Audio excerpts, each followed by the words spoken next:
क्या बताइए কি ক'ব আপুনি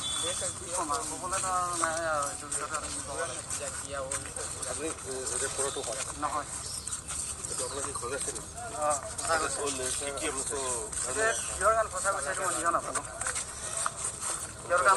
কাম কৰি আছিলোঁ কাম কৰি থকা অৱস্থাত এৰি থৈ গুচি গ'লোঁ পইচা পাতি পাবলৈ আছিলে সেইটো ক'ব নোৱাৰোঁ ছাৰ মোকতো অৰুণাচলৰ পৰা ধৰি আনিছোঁ খালৰ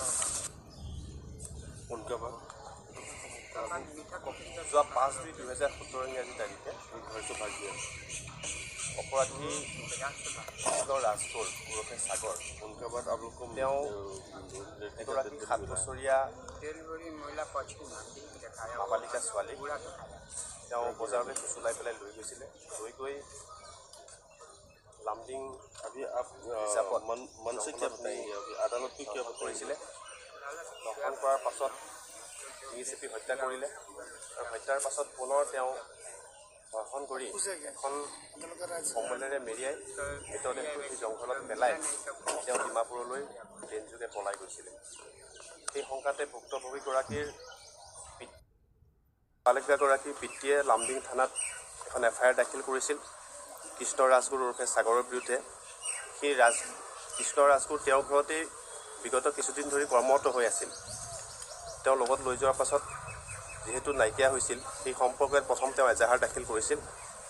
আৰু আৰক্ষীয়ে লামডিং PS 23/17 এটি গোচৰ পঞ্জীয়ন কৰি পেলাই তদন্ত অব্যাহত ৰাখিছিল প্ৰায় 40 দিন পাছত আৰক্ষীয়ে ডিমাপুৰৰ পৰা গৈ সেই অপৰাধীজনক আটক কৰিবলৈ গ্ৰেপ্তাৰ কৰিবলৈ সক্ষম হৈছিল গ্ৰেপ্তাৰ কৰাৰ পাছত আৰক্ষী তথা কাৰ্যবাহী দণ্ডাধীশৰ সন্মুখত অপৰাধী কৃষ্ণ ৰাজগুৰুৱে নিজৰ দোষ স্বীকাৰ কৰিছিল তেওঁ কিদৰে ঘটনাটো সংঘটিত কৰিছিল কিদৰে ধৰ্ষণ কৰিছিল হত্যা কৰিছিল সমগ্ৰ ঘটনাসমূহ তেওঁ বিৱৰণ দিছিল আৰু কাৰ্যবাহী দণ্ডাধীশক লগত লৈ গৈ তেওঁ মৃতদেহ ক'ত পেলাই ৰাখিছিল সেই মৃতদেহ পেলাই থোৱা জেগাখিনিৰ পৰা সেই মৃতদেহ উদ্ধাৰ কৰিবলৈ আৰক্ষীয়ে সক্ষম হৈছিল কিন্তু সেই মৃতদেহটোৰ 14/3/2017 তাৰিখে উদ্ধাৰ হৈছিল মৃতদেহ হিচাপে নাই কিছু নাবালিকাগৰাকীৰ কিছু হাড়দি শৰীৰৰ কিছু হাড় উদ্ধাৰ কৰিছিল আৰু তেওঁ পিন্ধা কিছু কাপোৰ আৰক্ষীয়ে জব্দ কৰিছিল আৰু কম্বল এখন জব্দ কৰিবলৈ সক্ষম হৈছিল আৰক্ষীয়ে তদন্তৰ পাছত অভিযোগনামা দাখিল কৰিছিল আৰু আজি সেই গোচৰৰ সম্পূৰ্ণ বিচাৰ প্ৰক্ৰিয়া সমাপ্ত হোৱাৰ অন্তত হোজাই অতিৰিক্ত জিলাৰ সত্ৰ ন্যায়াধীশ মাননীয় N সেনাবায়া দেউৰী আদালতে সেই অপৰাধীজনক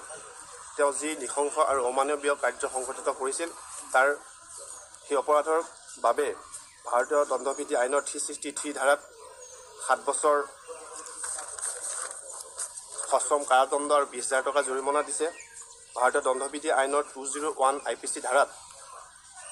7 বছৰ সশ্ৰম কাৰাদণ্ড আৰু 20,000 জৰিমনা দিছে তেওঁ যি ধৰ্ষণ কৰি হত্যা কৰিছিল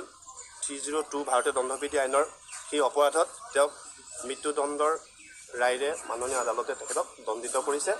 মৃত্যু নোহোৱা পৰ্যন্ত তেওঁৰ এই মৃত্যুদণ্ডৰ কাৰ্যকৰী কৰিবৰ কাৰণে হুকুম দিছে